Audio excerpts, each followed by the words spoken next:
मात्रा में हम बौद्ध दर्शन की एक परंपरा माध्यमिक शून्यवाद है उसको बेस में रखेंगे, लेकिन जब उसको पढ़ेंगे तब समझेंगे, तभी उसमें डाउट में नहीं जाना है। ऐसे पश्चिम में है, बहुत सारे दार्शनिक हैं। अब मेरे ख्याल से आप समझ गए कि संख्याओं के हिसाब से दर्शन 3 प्रकार के होते हैं। अब आइए नेचर के हिसाब से, और असली समस्या ये है कि अंतिम सत्ता जो है वो कैसी है, और कैसी है का मतलब क्या हुआ। आप अंतिम सत्ता के बारे में एक ऑप्शन ये मान सकते हैं, स्पेशली अगर आप मोनिस्ट हैं, अगर आप एकवादी हैं, आपको बताना पड़ेगा कि भाई वो जड़ है या चेतन है, इनमें से एक ही मान सकते हैं। एक तरीका है कि आप मान लें कि अंतिम सत्ता मैटर की है, यानी जड़ पदार्थ की है, चेतना की नहीं है। लेकिन आप समझ रहे हैं कितना संकट आपके सामने आने वाला है। आपको साबित करना पड़ेगा कि लोहे और लकड़ी से विचार कैसे पैदा हुए, क्योंकि आप चेतना की सत्ता नहीं मान रहे। आप समझ रहे हैं, मैं सिर्फ रिवाइज कर रहा हूं अपने आप में। आप समझ पा रहे हैं?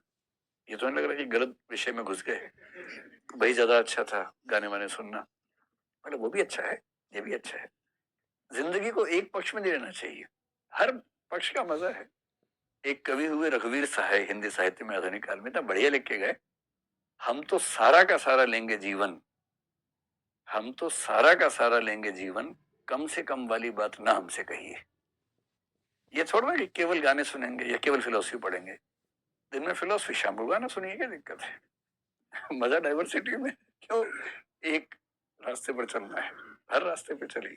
खैर, एक तरीका यह है कि हम मान लें कि अंतिम सत्ता जो है वो भौतिक वस्तु की है, जड़ पदार्थ की है। चैलेंज ये है कि आपको साबित करना पड़ेगा कि जड़ पदार्थ से चेतना यानी कि विचार यानी कि भावनाएं कैसे पैदा हो। ये आसान नहीं है, नानी मर जाती है साबित करने में वैज्ञानिकों की, बहुत मुश्किल काम है। आज तक के सारे वैज्ञानिक मिलके भी ये साबित नहीं कर पाए। मतलब हम सैद्धांतिक रूप से मान लेते हैं कि मैटर से लाइफ पैदा हुई होगी अगर हम डार्विन को फॉलो करें, हालांकि डार्विन ने भी इसमें एक पेच लगा दिया, लेकिन आज तक किसी लेबोरेटरी में ऐसा हो नहीं पाया कि अब भौतिक वस्तुओं से जीवन पैदा करके दिखा दें। आज तक नहीं हुआ है, कोशिश चल रही है, बहुत सालों से चल रही है, कहानियां हैं, हाइपोथेसिस बहुत सारे हैं, धारणाएं बहुत सारी हैं, पर एक भी ऐसा रियल एक्सपीरियंस अब तक हुआ नहीं। तो भौतिक पदार्थों से जीवन और जीवन के साथ चेतना, कॉन्शियसनेस, इसे कैसे पैदा करेंगे, ये सवाल तो आ ही जाएगा उसके बाद। दूसरा तरीका ये आप कहें कि नहीं भाई, अंतिम सत्ता एक ही है और वो है कॉन्शियसनेस, चेतना ही अंतिम सत्य है। विचार, भावना, चिंतन, मनन, संकल्प, जिसको महात्मा कहते हैं या आजकल की भाषा में मस्तिष्क कहते हैं, मस्तिष्क से निकलने वाले विचार कहते हैं, वो अंतिम सत्ता है। मानने में क्या जा रहा है, मान लीजिए, लेकिन तब आपको ये बताना पड़ेगा कि विचार से लोहा कैसे पैदा हुआ। दम है तो करके देख लीजिए, मन में सोचिए लोहे का विचार, लोहा सामने आ जाए तो मान लेंगे कि विचार से लोहा पैदा हो जाता है। और अगर लोहा सामने नहीं आ रहा है क्योंकि विचार करने से तो लोहे का विचार ही आता है, लोहा तो नहीं आ रहा। तो दूसरे जो वर्ग के लोग हैं, कॉन्शियसनेस को मानते हैं अंतिम सत्ता, उनके सामने संकट है कि कैसे कॉन्शियसनेस से मैटर को साबित करें।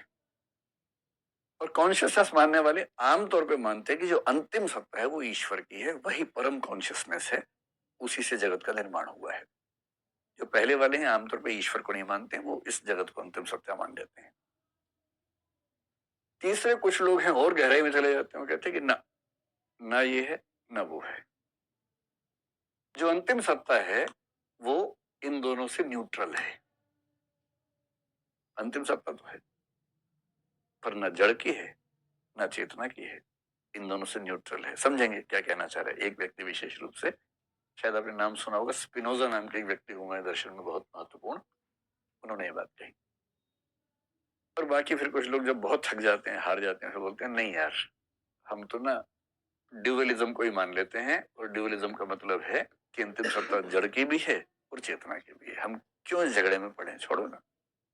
लेकिन ड्यूअलिज्म से भी समाधान नहीं निकलता है, बहुत मुश्किल है।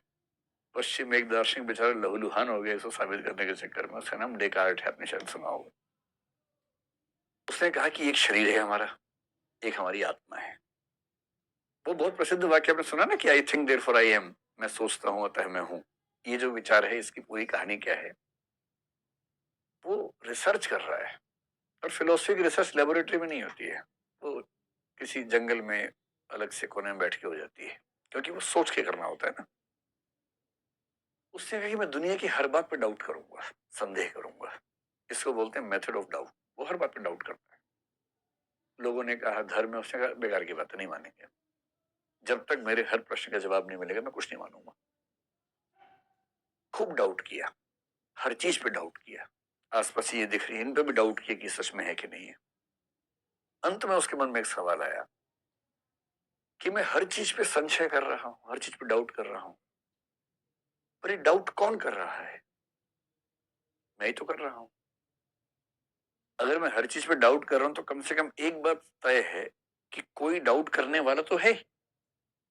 तो डाउट करने के प्रोसेस में कम से कम एक को मानना पड़ेगा जो डाउट कर रहा है।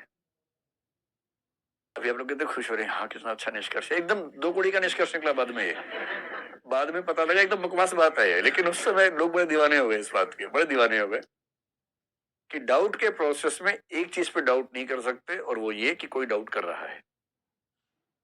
तो डाउट कौन कर रहा है?